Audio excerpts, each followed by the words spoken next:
আজিৰ এই ভিডিঅ'টিত ন্যাচাৰেল and social এনভাইৰনমেণ্টৰ ওপৰত কেইটামান এমচিকিউ তোমালোকৰ বাবে লৈ আহিছোঁ। এই এমচিকিউ কেইটা বহুত বেছি ইম্পৰ্টেণ্ট হয় কম্পিটিটিভ এক্সামসমূহৰ কাৰণে, গতিকে ভিডিঅ'টো মনোযোগেৰে শেষলৈকে চাই থাকিবা। যদিহে তোমালোকে ভিডিঅ'টো চাই ভাল পোৱা তেন্তে লাইক কৰি দিবলৈ নাপাহৰিবা, ঠিক আছে। এতিয়া আমি চাওঁ আহা ফাৰ্ষ্ট কুৱেশ্যনটো। চোৱা, ন্যাচাৰেল এণ্ড ছ'চিয়েল এনভাইৰনমেণ্টৰ পাৰ্ট 1ত আমি ন্যাচাৰেল এনভাইৰনমেণ্টৰ ওপৰত কিছু কথা আৰু কেইটামান এমচিকিউ আমি আলোচনা কৰিম, গতিকে তোমালোকে চাই যোৱা, ঠিক আছে। চোৱা, ফাৰ্ষ্ট কুৱেশ্যনটো কি আছিল? চোৱা, কুৱেশ্যনটো আছিল যে চোৱা, তলৰ কোনটো অসমৰ ৰাষ্ট্ৰীয় উদ্যান এশিঙীয়া গড়ৰ বাবে বিখ্যাত? Which national park in Assam is famous for the one-horned rhinoceros? অৰ্থাৎ কোনখন অসমৰ ৰাষ্ট্ৰীয় উদ্যান এশিঙীয়া গড়ৰ বাবে বিখ্যাত সুধিছে, ঠিক আছে। অপচন বিলাক চোৱা, অপচন এ আছিলে মানস ৰাষ্ট্ৰীয় উদ্যান, অপচন নম্বৰ বি কাজিৰঙা ৰাষ্ট্ৰীয় উদ্যান, অপচন নম্বৰ সি নামেৰি ৰাষ্ট্ৰীয় উদ্যান আৰু অপচন নম্বৰ ডি আছিলে ডিব্ৰু চৌখোৱা ৰাষ্ট্ৰীয় উদ্যান, ঠিক আছে। কুৱেশ্যনটো কি দিছে চোৱা, আমাক সুধিছিল যে which national park in Assam is famous for the one horn rhinoceros? কোনখন ৰাষ্ট্ৰীয় উদ্যান এশিঙীয়া গড়ৰ বাবে বিখ্যাত? যদি জানা আনসাৰটো কমেন্ট সেকশনত কমেন্ট কৰি জনোৱাচোন কি হ'ব ইয়াৰে কাৰেক্ট আনসাৰ। কাৰেক্ট যেটো আনসাৰ সেয়া হ'ব অপচন নম্বৰ বি থকাটো। নিশ্চয় ইয়াৰে আনসাৰটো তোমালোক সকলোৱে জানা হয়নে? কাজিৰঙা যিখন ৰাষ্ট্ৰীয় উদ্যান আছে, এই ৰাষ্ট্ৰীয় উদ্যানখন কি হয়? এশিঙীয়া গড়ৰ বাবে বিখ্যাত, ঠিক আছে। চোৱা, কাজিৰঙা ৰাষ্ট্ৰীয় উদ্যান বিশ্বৰ ভিতৰতে আটাইতকৈ বেছি এশিঙীয়া গড়ৰ বাসস্থান হিচাপে জনাজাত আৰু ই এটা ইউনেস্কোৰ বিশ্ব ঐতিহ্য ক্ষেত্ৰ। Kaziranga national park is known for hosting the world's largest population of the great Indian one-horned rhinoceros and is a UNESCO World Heritage Site, ঠিক আছে। আৰু এইটো কি হয়? কাজিৰঙা ৰাষ্ট্ৰীয় উদ্যানখন ইউনেস্কোৰ এটা বিশ্ব ঐতিহ্য ক্ষেত্ৰ হয়, ঠিক আছে। বহুত বেছি ইম্পৰ্টেণ্ট হয় কাৰণ এশিঙীয়া গড়ৰ ৰিলেটেড কুৱেশ্যন বিলাক প্ৰায় পৰীক্ষাত আহি থাকে। এতিয়া আমি নেক্সট কুৱেশ্যনটো চাম। চোৱা, পৰিৱেশ তন্ত্ৰৰ জৈৱিক উপাদান তলৰ কোনটো? ঠিক আছে, পৰিৱেশ তন্ত্ৰৰ এই অপচন তলত দিয়া আছে একেটাৰ ভিতৰত জৈৱিক উপাদান কোনটো সুধিছে। Which of the following is a biotic component of an ecosystem? অপচন চোৱা, এত আছিলে সূৰ্যৰ পোহৰ, অপচন নম্বৰ বি আছিলে পানী, অপচন নম্বৰ সি আছিলে উদ্ভিদ আৰু অপচন নম্বৰ ডি আছিলে মাটি। কোনটো অপচন কাৰেক্ট হ'ব জনোৱা। পৰিৱেশ তন্ত্ৰৰ তলত দিয়া অপচনসমূহৰ ভিতৰত কোনটো জৈৱিক উপাদান সুধিছে? সূৰ্যৰ পোহৰ, পানী, উদ্ভিদ নে মাটি? কাৰেক্ট যেটো আনসাৰ সেয়া কি হ'ব? উদ্ভিদ হ'ব, ঠিক আছে। কিয় উদ্ভিদ হ'ব? চোৱা, উদ্ভিদ, প্ৰাণী আৰু অনুজীৱসমূহ পৰিৱেশৰ জৈৱিক উপাদান, আনহাতে পানী, বায়ু, মাটি আদিবোৰ হৈছে অজৈৱিক উপাদান, ঠিক আছে। Plants, animals and microorganisms are biotic components of the environment, whereas water, air and soil are abiotic component, ঠিক আছে। এতিয়া পৰিৱেশৰ জৈৱিক উপাদান কোনবিলাক? পৰিৱেশৰ জৈৱিক উপাদান হৈছে উদ্ভিদ, প্ৰাণী আৰু যিবোৰ অনুজীৱ আছে, ঠিক আছে। এইবোৰ হৈছে জৈৱিক উপাদান কাৰণ এইবোৰ কি হয়? জীৱিত, ঠিক আছে। আনহাতে পানী, বায়ু, মাটি এইবোৰ কি হয়? অজৈৱিক উপাদান, ঠিক আছে। কাৰণ এইবোৰ কি নাই? নিৰ্জীৱ হয়, অৰ্থাৎ ইহঁতৰ কি হয়? জীৱ নাই, ঠিক আছে। এতিয়া চোৱা, আমাক কি সুধিছিলে? আমাক সুধিছিল পৰিৱেশ তন্ত্ৰৰ জৈৱিক উপাদান তলৰ কোনটো? এতিয়া চোৱা, উদ্ভিদৰ জীৱ আছে, গতিকে প্লান্টছ হ'ব কাৰেক্ট আনসাৰ, ঠিক আছে। আশা কৰিছো ধুনীয়াকে বুজি পালা। আৰু এই যিবিলাক কুৱেশ্যন আছে গোটেইবিলাক কুৱেশ্যন ক্লাছ 6ৰ পৰা 10ৰ যিবোৰ কিতাপ আছে তাৰ পৰা কালেক্ট কৰি অনা হৈছে। বহুত বেছি ইম্পৰ্টেণ্ট হয়, ঠিক আছে। আৰু কম্পিটিটিভ এক্সামসমূহ তাৰ পৰা কুৱেশ্যন বিলাক আহে। তোমালোকে কম্পিটিটিভ এক্সাম যিবিলাক পেপাৰ আছে, ঠিক আছে, প্ৰিভিয়াছ ইয়াৰ পেপাৰ আছে, এইবিলাক তোমালোকে এনালাইসিস কৰি চাব পাৰা। যিবিলাক ক্লাছ 6ৰ পৰা 10লৈকে যিবোৰ কিতাপ আছে চেফা এনচিইআৰটি, এই কিতাপবোৰৰ পৰা এনেকুৱা ধৰণৰ কুৱেশ্যনবোৰ আহে। চোৱা, নেক্সট কুৱেশ্যন, বায়ুমণ্ডলৰ আটাইতকৈ তলৰ স্তৰটোৰ নাম কি য'ত বতৰৰ সকলো পৰিৱৰ্তন ঘটে? মই ইয়াৰ আগত এটা ভিডিঅ' আপলোড কৰিছিলো, তাত বায়ুমণ্ডলৰ গোটেই কেইটা স্তৰ, ঠিক আছে, ট্ৰপোস্ফিয়াৰ, স্ট্ৰেটোস্ফিয়াৰ, মেসোস্ফিয়াৰ, যিমান কেইটা স্তৰ আছিলে ওজন স্তৰৰ বিষয়ে মই তোমালোকক ধুনীয়াকে বুজাই দিছিলো। সেই ভিডিঅ'ত যদি তোমালোকে চোৱা নাই চাই ল'বা। কুৱেশ্যন কি সুধিছে চোৱা, বায়ুমণ্ডলৰ আটাইতকৈ তলৰ স্তৰটোৰ নাম কি য'ত বতৰৰ সকলো পৰিৱৰ্তন ঘটে?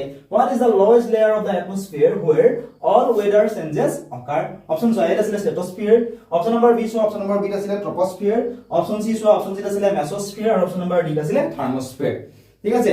ইয়াৰ আগৰ ভিডিঅ'টো যিসকলে তোমালোকে চাইছা তোমালোকে কমেন্ট সেকশনত কমেন্ট কৰি জনোৱাচোন কি হ'ব এই কুৱেশ্যনটোৰ কাৰেক্ট আনসাৰ। ইয়াৰে কাৰেক্ট যেটো আনসাৰ সেয়া হ'ব অপচন নম্বৰ বি থকাটো ট্ৰপোস্ফিয়াৰ, ঠিক আছে। বায়ুমণ্ডলৰ আটাইতকৈ তলৰ স্তৰটোৰ নাম কি হয়? ট্ৰপোস্ফিয়াৰ হয়। এই স্তৰটোতে কি হয়? বতৰৰ সকলো পৰিৱৰ্তন ঘটে। চোৱা, মই লিখি দিছো। চোৱা, ট্ৰপোস্ফিয়াৰ হ'ল বায়ুমণ্ডলৰ আটাইতকৈ তলৰ আৰু ঘন স্তৰ য'ত মেঘ, বৰষুণ, ধুমুহা আদিৰ দৰে যিবোৰ বতৰৰ পৰিৱৰ্তনসমূহ এই বতৰৰ পৰিৱৰ্তনসমূহ ঘটে, ঠিক আছে। এই ৰ'দ যে দিয়ে, মেঘ, বৰষুণ আদি বতৰৰ যিবোৰ পৰিঘটনা আছে, ঠিক আছে, এই পৰিঘটনাসমূহ এই স্তৰটোতে ঘটে। The troposphere is the lowest and densest layer of the atmosphere where almost all weather phenomena like clouds, rain and storms occur. ঠিক আছে, এই স্তৰটোতে বতৰৰ এই যে যিবোৰ পৰিৱৰ্তনসমূহ আছে এই পৰিৱৰ্তনসমূহ ঘটে। এটো বহুত ইম্পৰ্টেন্ট হয়। নেক্সট কোৱেশ্চনটো চোৱা। কোৱেশ্চনটো আছিলে যে অসমৰ প্ৰথম আৰু সুপৰিচিত ৰামসাৰ ক্ষেত্ৰখন কোনখন? ঠিক আছে, ৰামসাৰ সাইটৰ ৰিলেটেড কোৱেশ্চন প্ৰায়ে আহে। যোৱাকালি যেটো ভিডিও আপলোড কৰিছিলো তাতো ৰামসাৰ সাইটৰ ৰিলেটেড কোৱেশ্চন তোমালোক দিছিলো। ঠিক আছে, আশা কৰিছো ধুনীয়াকৈ বুজি পাইছিলা। কোৱেশ্চনটো কি আছিলে? which is the first and most well known Ramsar site in Assam?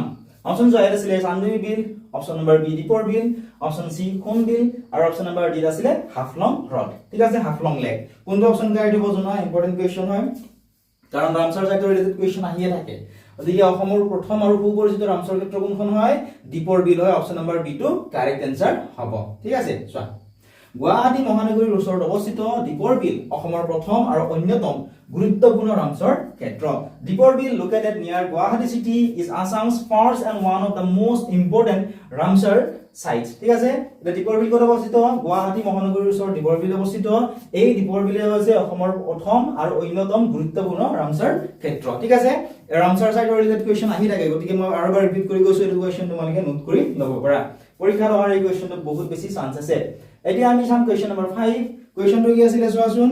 কোৱেশ্চনটো আছিল যে গোলকীয় উষ্ণতা বৃদ্ধিৰ, ঠিক আছে, গোলকীয় উষ্ণতা বৃদ্ধিৰ বাবে প্ৰধানকৈ দায়ী গেছটো কি হয়? which gas is primarily responsible for global warming? ঠিক আছে, গ্লোবেল ওয়ার্মিং এটা ডাঙৰ ইস্যু হয়, গতিকে ইয়াৰ ৰিলেটেড কোৱেশ্চন পৰীক্ষাত প্ৰায়ে আহে। তোমালোকে চাবাচোন পেপাৰবিলাক আমাক সুধিছে যে গোলকীয় উষ্ণতা বৃদ্ধিৰ বাবে প্ৰধানকৈ দায়ী গেছটো কোনটো? কোনটো গেছৰ কাৰণে গোলকীয় উষ্ণতা বেছিকৈ বৃদ্ধি পায়? অপশন জয় আছিলে অক্সিজেন, বি নাইট্ৰজেন, সি কাৰ্বন ডাই অক্সাইড, ডি আছিলে হাইড্ৰজেন গেছ। কোনটো অপশন কাৰেক্ট হ'ব? কাৰেক্ট অপশনটো হ'ব অপশন নম্বৰ সি থকাটো কাৰ্বন ডাই অক্সাইড। ঠিক আছে, অপশন নম্বৰ সি কাৰেক্ট আনসাৰ হ'ব। চোৱা, কাৰ্বন ডাই অক্সাইড যাক আমি কি বুলি জানো? CO2 বুলি জানো। ঠিক আছে, CO2 এয়া হ'ল এটা মুখ্য সেউজগৃহ গেছ যিয়ে সূৰ্যৰ তাপ ধৰি ৰাখি পৃথিৱীৰ গড় উষ্ণতা কি হয়? কি কৰে? বৃদ্ধি কৰে। এই কি কৰে? সূৰ্যৰ তাপ ধৰি ৰাখে আৰু পৃথিৱীৰ যিটো গড় উষ্ণতা, ঠিক আছে, সেইটো কি কৰে? বৃদ্ধি কৰি পেলাই। সেইকাৰণে চাবচোন দিনক দিনে কি হৈছে, যিমানে বছৰ গৈ আছে ইমানে যিটো আমাৰ সূৰ্যৰ তাপ, ঠিক আছে, এইটো কি হৈছে? বৃদ্ধি হৈ আহিছে। কাৰ্বন ডাই অক্সাইড is a major greenhouse gas that traps heat in the atmosphere, increasing Earth's average temperature. Next question to চাবা, question number 6. question টো আছিল যে বন্যপ্ৰাণী সুৰক্ষা আইন ভাৰতত কেতিয়া প্ৰণয়ন কৰা হৈছিল? in which year was the Wildlife Protection Act enacted in India? ঠিক আছে, বন্যপ্ৰাণী সুৰক্ষা আইন ভাৰতত কেতিয়া প্ৰণয়ন কৰা হৈছিল? অপশন এ আছিল 1972 চনত, অপশন বি 1980 চন, অপশন নম্বৰ সি 1986 চন আৰু অপশন নম্বৰ ডি আছিল 1992 চন। তোমালোকে যদি ইয়াৰ আনসাৰটো জানা আমাক কমেন্ট সেকশনত কমেন্ট কৰি জনোৱা। ঠিক আছে, কি হ'ব ইয়াৰ কাৰেক্ট আনসাৰ? যদি জানা তোমালোকে আমাক কমেন্ট সেকশনত জনোৱাচোন। বন্যপ্ৰাণী সুৰক্ষা আইন ভাৰতত কেতিয়া প্ৰণয়ন কৰা হৈছিল? ভাৰতত বন্যপ্ৰাণী সুৰক্ষা আইন প্ৰণয়ন কৰা হৈছিল 1972। ঠিক আছে, অপশন নম্বৰ এ টো কাৰেক্ট আনসাৰ হ'ব। চোৱা, বন্যপ্ৰাণী আৰু ইহঁতৰ বাসস্থান সংৰক্ষণৰ উদ্দেশ্যে ভাৰত চৰকাৰে 1972 চনত Wildlife Protection Act প্ৰণয়ন কৰে। The government of India enacted the Wildlife Protection Act in 1972 to protect wild animals and their habitats. ঠিক আছে, গতিকে এই যিখন আইন আছিল, আইনখন হৈছে বন্যপ্ৰাণী সুৰক্ষা আইন। ঠিক আছে, বন্যপ্ৰাণী সুৰক্ষা আইন ভাৰত কেতিয়া প্ৰণয়ন কৰা হৈছিল? 1972 চনত এই আইনখন প্ৰণয়ন কৰা হৈছিল। 1972 চনত কেতিয়া প্ৰণয়ন কৰা হৈছিল এইটো সুধিব পাৰি পৰীক্ষাত, দুটা লিখি দিছো। 1972 চনৰ ছেপ্টেম্বৰ মাহৰ 9 তাৰিখে এই আইনখন প্ৰণয়ন কৰা হৈছিল। ঠিক আছে, আৰু এই আইনখনৰ মুখ্য উদ্দেশ্য কি হয়? যিবিলাক বন্যপ্ৰাণী আছে, ঠিক আছে, এই বন্যপ্ৰাণীসমূহ আৰু সিহঁতৰ যিবিলাক বাসস্থান, সিহঁতৰ যিবিলাক থকা ঠাইসমূহ সংৰক্ষণ কৰা। ঠিক আছে, এটা আছে নেক্সট কোৱেশ্চনটো, কোৱেশ্চন নম্বৰ 7। কোৱেশ্চনটো কি আছিল চোৱা, কোৱেশ্চনটো আছিল যে কোনটো দিন বিশ্ব পৰিৱেশ দিৱস হিচাপে পালন কৰা হয়? চোৱা, which day is celebrated as World Environment Day? Option A আছিল 22 April, option number B 5 June, option C 16 September, option number D আছিল 11 জুলাই। আমাক কি সুধিছে? কোনটো দিন বিশ্ব পৰিৱেশ দিৱস হিচাপে পালন কৰা হয় সুধিছে। যদিহে জানা আমাক কমেন্ট সেকশনত কমেন্ট কৰি জনোৱাচোন। বিশ্ব পৰিৱেশ দিৱস বহুত বেছি ইম্পৰ্টেন্ট কোৱেশ্চন। ঠিক আছে, বিশ্ব পৰিৱেশ দিৱস কোনটো অপশন কাৰেক্ট হ'ব? অপশন নম্বৰ বি কাৰেক্ট হ'ব। 5 জুন তাৰিখে প্ৰতি বছৰ কি কৰা হয়? জুন মাহৰ 5 তাৰিখে বিশ্ব পৰিৱেশ দিৱস পালন কৰা হয়। পৰিৱেশ সুৰক্ষাৰ প্ৰতি সজাগতা বৃদ্ধিৰ বাবে প্ৰতি বছৰে 5 জুন তাৰিখটো বিশ্ব পৰিৱেশ দিৱস হিচাপে পালন কৰা হয়। World Environment Day is celebrated every year on 5th June to raise awareness about environmental protection. ঠিক আছে, পৰিবেশ সুৰক্ষাৰ প্ৰতি যাতে সজাগতা বৃদ্ধি হয়, এই সজাগতা বৃদ্ধিৰ কাৰণে প্ৰতি বছৰে জুন মাহৰ 5 তাৰিখে বিশ্ব পৰিবেশ দিৱস পালন কৰি অহা হৈছে। ইয়াত যে বাকিটা অপচন আছে একেটা ইম্পৰ্টেন্ট হয়, পৰীক্ষাত কেতিয়াবা সুধিব পাৰে। তোমালোক মই ইয়াত ধুনীয়াকৈ লিখি দিছো। চোৱা 22 এপ্ৰিলটো কি দিৱস হিচাপে পালন কৰা হয়? ধৰিত্ৰী দিৱস। ঠিক আছে, ধৰিত্ৰী দিৱস হিচাপে পালন কৰা হয়। 16 ছেপ্টেম্বৰ দিনটো বিশ্ব ওজন দিৱস হিচাপে পালন কৰা হয় আৰু 11 জুলাই তাৰিখটো বিশ্ব জনসংখ্যা দিৱস হিচাপে পালন কৰা হয়। এতিয়া যদি সদায় এই তিনিটাৰ ভিতৰত ইম্পৰ্টেন্ট কোনটো? ইম্পৰ্টেন্ট আছে 22 এপ্ৰিল তাৰিখটো। ঠিক আছে, এইটো কোৱেশ্চন পৰীক্ষাত প্ৰিভিয়াছ ইয়াৰটো আহিছিলে। ঠিক আছে, 22 এপ্ৰিল তাৰিখটো কি দিৱস হিচাপে পালন কৰা হয়? নেক্সট এবাৰ কোৱেশ্চন, বায়ুমণ্ডলৰ কোনটো স্তৰে সূৰ্যৰ ক্ষতিকাৰক অতিবেঙুনীয়া ৰশ্মি শোষণ কৰে? Which layer of the atmosphere absorbs the harmful ultraviolet rays of the sun? আমাক কি সুধিছে চোৱা, আমাক ইম্পৰ্টেন্ট কোৱেশ্চন এইটো। চোৱা বায়ুমণ্ডলৰ কোনটো স্তৰে সূৰ্যৰ যিটো ক্ষতিকাৰক বেঙুনীয়া ৰশ্মি আছে ক্ষতিকাৰক বেঙুনীয়া ৰশ্মি শোষণ কৰে সুধিছে। সো অপশন চোৱা, এ আছিলে মেসোস্ফিয়াৰ, বি ওজন স্তৰ, সি আয়নোস্ফিয়াৰ, ডি আছিলে ট্ৰপোস্ফিয়াৰ। ঠিক আছে, তে সূৰ্যৰ পৰা কি আহে? এটা অতিবেঙুনীয়া ৰশ্মি আহে। ঠিক আছে, এই অতিবেঙুনীয়া ৰশ্মিটো আমাৰ যদি পৃথিৱীলৈ আহে, ঠিক আছে, তেতিয়াহ'লে কি হ'ব পাৰে? তেতিয়াহ'লে আমাৰ দেহত বিভিন্ন ধৰণৰ বেমাৰ হ'ব পাৰে, কৰ্কটৰ নিচিনা আৰু কেঞ্চাৰৰ নিচিনা মাৰাত্মক ৰোগো ইয়াৰ ফলত হ'ব পাৰে। গতিকে আমাক সুধিছে যে কোনটো স্তৰে সেই সূৰ্যৰ ক্ষতিকাৰক অতিবেঙুনীয়া ৰশ্মি শোষণ কৰে? কাৰেক্ট এনসাৰটো হ'ব ওজন স্তৰ, ওজন লেয়াৰ। ঠিক আছে, চোৱা ওজন স্তৰটো ষ্ট্ৰেটোস্ফিয়াৰত অৱস্থিত আৰু ই সূৰ্যৰ ক্ষতিকাৰক ইউভি ৰশ্মি শোষণ কৰি জীৱজগতক সুৰক্ষা দিয়ে। The ozone layer in the stratosphere absorbs harmful ultraviolet rays from the sun and protects life on earth. ঠিক আছে, এই কাৰণে তোমালোকে যদি চোৱা অসমত কি হয়? কেঞ্চাৰ ৰোগীৰ সংখ্যা বহুত বেছি হয়। ইয়াৰ মুখ্য কাৰণো এইটোৱে এটা। ঠিক আছে, এইটোৱে ইয়াৰ মুখ্য কাৰণ। নেক্সট চাবা কোৱেশ্চন নম্বৰ 9। কোৱেশ্চনটো কি আছিল? চোৱা কোৱেশ্চনটো আছিল যে তলৰ কোনখন নদীক অসমৰ জীৱন ৰেখা বুলি কোৱা হয়? এতিয়া লাষ্ট ভিডিঅ'ত আমি এটা কোৱেশ্চন আলোচনা কৰিছিলো। কোৱেশ্চনটো কি আছিল? অসমৰ দুখ বুলি কাক কোৱা হয়? কোনখন নদীক কোৱা হয়? কোনখন নদী আছিলে? ব্ৰহ্মপুত্ৰ নদী। কিয় অসমৰ দুখ বুলি কোৱা হয়? কাৰণ ব্ৰহ্মপুত্ৰ নদী কি কৰে? বাৰিষা কালত বহুতো মানুহৰ ঘৰ দুৱাৰ জীৱ জন্তু আদিবোৰ কি কৰে? উটুৱাই লৈ যায়, সেইকাৰণে অসমৰ দুখ বুলি কোৱা হয়। এতিয়া এইটো কোৱেশ্চন চোৱা যে তলৰ কোনখন নদীক অসমৰ জীৱন ৰেখা বুলি কোৱা হয়? Which river is known as the lifeline of Assam? Option চোৱা, এ বৰাক, বি ব্ৰহ্মপুত্ৰ, সি কপিলি, ডি আছিলে মানস। কাৰেক্ট আনসাৰ কি হ'ব? ব্ৰহ্মপুত্ৰ হ'ব কাৰেক্ট আনসাৰ। ঠিক আছে, অসমৰ জীৱন ৰেখা বুলি কাক কোৱা হয়? ব্ৰহ্মপুত্ৰ নদীকে কোৱা হয়। আৰু অসমৰ দুখ বুলি ক'লে কোনটো অপচন কাৰেক্ট হ'ব? ব্ৰহ্মপুত্ৰই হ'ব কাৰেক্ট আনসাৰ। চোৱা ব্ৰহ্মপুত্ৰ নদী অসমৰ কৃষি, অৰ্থনীতি আৰু সংস্কৃতিৰ মূল আধাৰ হোৱাৰ বাবে ইয়াক অসমৰ জীৱন ৰেখা বুলি কোৱা হয়। The Brahmaputra River is central to Assam's agriculture, economy and culture, earning it the title Lifeline of Assam. কাৰণ ব্ৰহ্মপুত্ৰৰ পানীয়ে যেনেকৈ আমাৰ উপকাৰ কৰে তেনেকুৱা ধৰণে কি কৰে? বিভিন্ন ধৰণৰ উপকাৰো আমাৰ সাধন কৰে। গতিকে ব্ৰহ্মপুত্ৰৰ নদীৰ পানীয়ে কি কৰে? অসমৰ কৃষি, অৰ্থনীতি আৰু সংস্কৃতিৰ মূল আধাৰ। ঠিক আছে, সেইকাৰণে ইয়াক কি বুলি কোৱা হয়? অসমৰ জীৱন ৰেখা বুলি কোৱা হয়। চোৱা কাৰণ ব্ৰহ্মপুত্ৰৰ যদি পানী নোহোৱা হয়, ঠিক আছে, বা ব্ৰহ্মপুত্ৰৰ যদি কোনো ধৰণৰ প্ৰব্লেম হয়, এতিয়া কি হ'ব? বহুতো কি হ'ব? আমাৰ অপকাৰো হ'ব। ঠিক আছে, যেনেকৈ উপকাৰো হয় ঠিক তেনেকৈ কি হ'ব? অপকাৰো হ'ব। সেইকাৰণে অসমৰ জীৱন ৰেখা বুলি ক'লে হ'ব কাৰেক্ট আনসাৰ ব্ৰহ্মপুত্ৰ নদী, আৰু অসমৰ দুখ বুলি ক'লে কাৰেক্ট আনসাৰ হ'ব ব্ৰহ্মপুত্ৰ নদীয়ে। মনত ৰাখিবা। নেক্সট চাবা কোৱেশ্চন, পৰিৱেশ বিজ্ঞানৰ 3R ৰ অৰ্থ কি হয়? পৰিৱেশ বিজ্ঞানৰ 3R ৰ অৰ্থ কি? ঠিক আছে, what do the 3Rs in environmental waste management stand for? Option চোৱা, read, write, speak. অপচন চোৱা, B reduce, reuse, recycle. Option C চোৱা, renewable, refine, reset. rest. Option C চোৱা, ডি চোৱা, rain, river আৰু reservoir. এটা কোনটো option guide হ'ব সুধিছে? আমাক কি সুধিছে? কোৱেশ্চনটো পৰিৱেশ বিজ্ঞানৰ 3R ৰ অৰ্থ কি হয়? 3R কি বুজায়? ঠিক আছে, what do the 3Rs in environmental waste management stand for? Correct answer কোনটো হ'ব? কারেক্ট আনসার হ'ব অপচন নম্বৰ বি। এটা আর কি বুজায়? রিডিউস। ঠিক আছে, আনটো আর কি বুজায়? রিইউজ। আনটো আরে রিসাইকেল বুজায়। ঠিক আছে, এতিয়া চোৱা ৰিডিউস, ৰিইউজ আৰু ৰিসাইকেল মানে কি হয়? চোৱা মই ধুনীয়াকৈ লিখি দিছো। এইখিনি লিখি দিয়াৰ মেইন যেটো কাৰণ, যেতিয়া তোমালোক আমি পিডিএফটো দি দিম, ঠিক আছে, পিডিএফটো তোমালোকে নিজে চালে ধুনীয়াকৈ তাত তোমালোকে বুজি পাবা। ঠিক আছে, আৰু ভিডিওটো তোমালোকৰ নাচালে হ'ব, পিডিএফটো যেতিয়া পাবা ধুনীয়াকৈ তাত তোমালোকে নিজে পঢ়ি তোমালোকে ধুনীয়াকৈ এইখিনি বুজি পাবা। চোৱা আৱৰ্জনা ব্যৱস্থাপনাৰ 3R মানে হল ৰিডিউস। প্ৰথমটো কি আছিল? ৰিডিউস। ৰিডিউস মানে কি হয়? হ্ৰাস কৰা। অৰ্থাৎ যিকোনো যেনে ধৰা পেট্ৰলজাত বস্তুৱে হওক যিকোনো বস্তু কি কৰিব লাগে কম পৰিমাণে ব্যৱহাৰ কৰিব লাগে কাৰণ বেছি পৰিমাণে ব্যৱহাৰ কৰিলে কি হ'ব এটা সময়ত সেইখিনি নাইকিয়া হৈ যাব ফলত ভৱিষ্যত প্ৰজন্মৰ কাৰণে কি হ'ব এইখিনি নোহোৱা হৈ যাব গতিকে আমি সদায় কি কৰিব লাগে ৰিডিউস হ্ৰাস কৰিব অৰ্থাৎ কমকে ইউজ কৰিব লাগে ৰিউজ যিখিনি বস্তু আমি পাৰো কি কৰিব লাগে পুনৰ ব্যৱহাৰ কৰিব লাগে ঠিক আছে ৰিউজ কৰিব লাগে আৰু এটা কি হয় ৰিসাইকেল ঠিক আছে ৰিসাইকেল মানে হৈছে পুনৰাবৰ্তন কৰা ঠিক আছে নেক্সট চাবা Question number 11 question to আছিল ভাৰতৰ আটাইতকৈ পুৰণি ৰাষ্ট্ৰীয় উদ্যান কোনখন এটো কোৱেশ্চন ইম্পৰ্টেন্ট হয় এডিআই কোৱেশ্চন পেপাৰত আহিছিল which is the oldest national park in India option A আছিল গিৰ ৰাষ্ট্ৰীয় উদ্যান অপচন বি জিম কৰবেট ৰাষ্ট্ৰীয় উদ্যান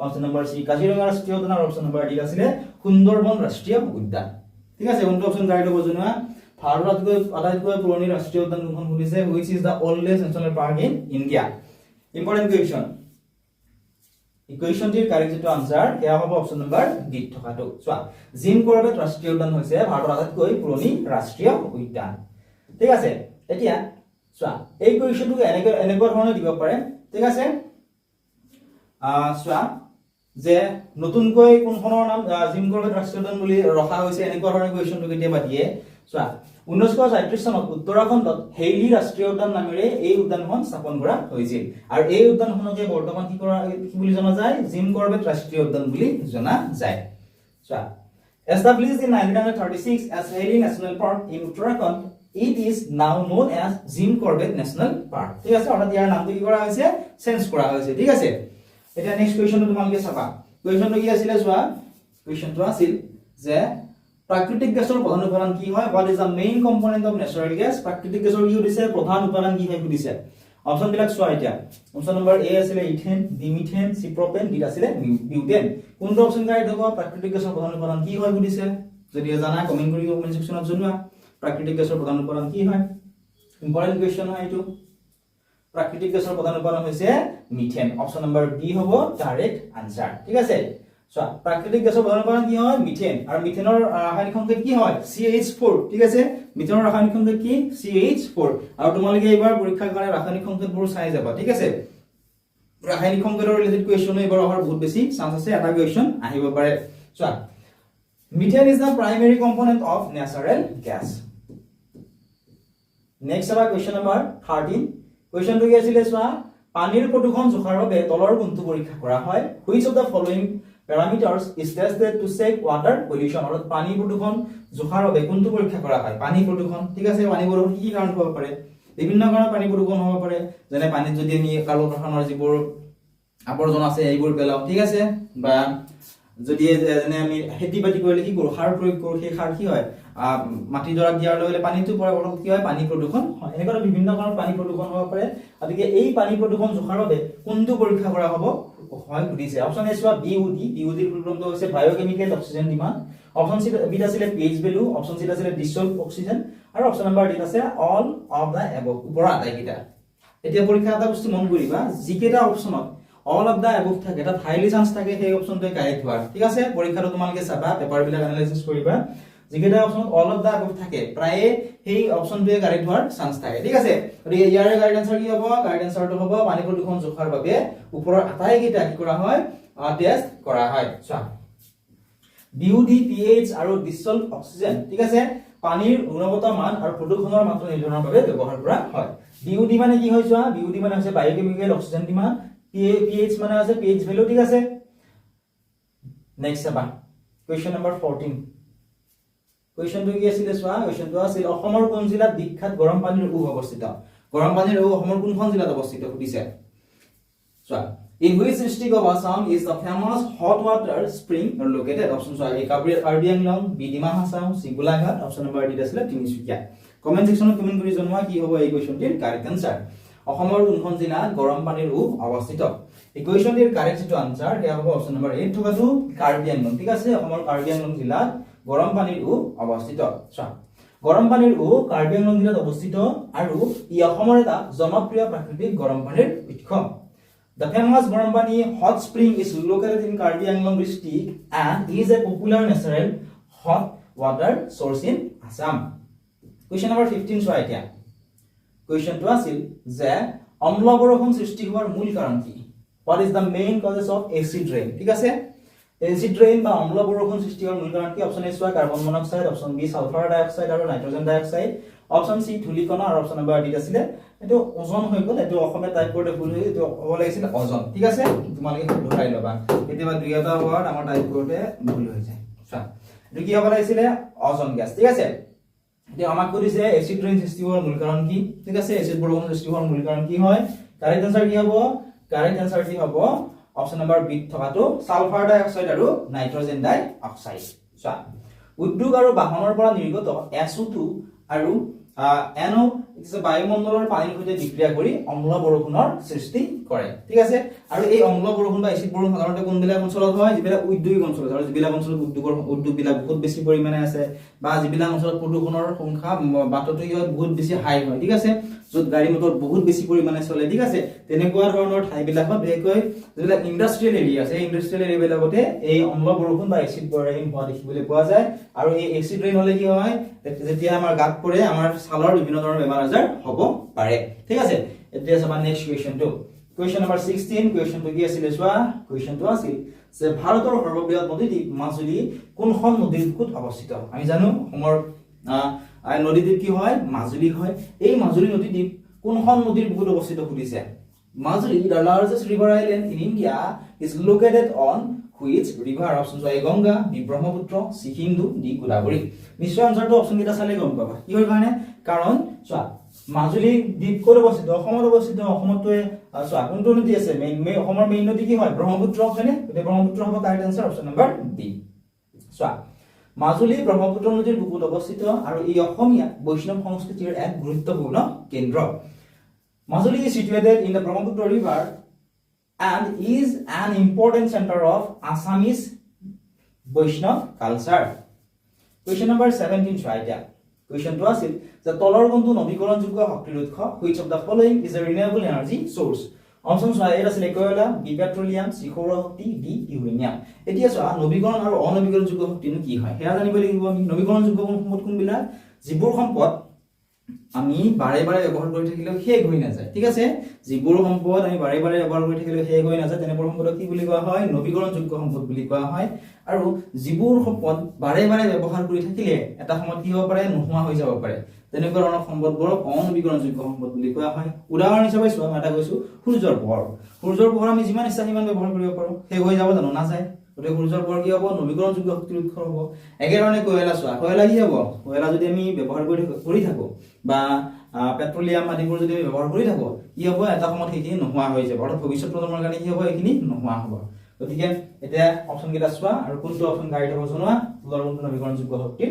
উৎস এইখিনি আছিল আজিৰ এই ভিডিঅ'টিত ইয়াৰে পিডিএফ ৰ লগতে সম্পূৰ্ণ ভিডিঅ'টো আমাৰ এপত পাবা যদি তোমালোকে চোৱা নাই এতিয়া ডেসক্ৰিপচনত দিয়া লিংকত ক্লিক কৰা আৰু আমাৰ এপটো ডাউনলোড কৰি লোৱা ঠিক আছে তাত তোমালোকে ইয়াৰে পিডিএফ সমূহ পাই যাবা কিবা যদি খুটিবলগীয়া থাকে ডাউট ৰৈ যায় তোমালোকে আমাক খুটিব নাপাহৰিবা WhatsApp নম্বৰ তাত তোমালোকে পাই যাবা তাত মেছেজ কৰি আমাক খুটিবা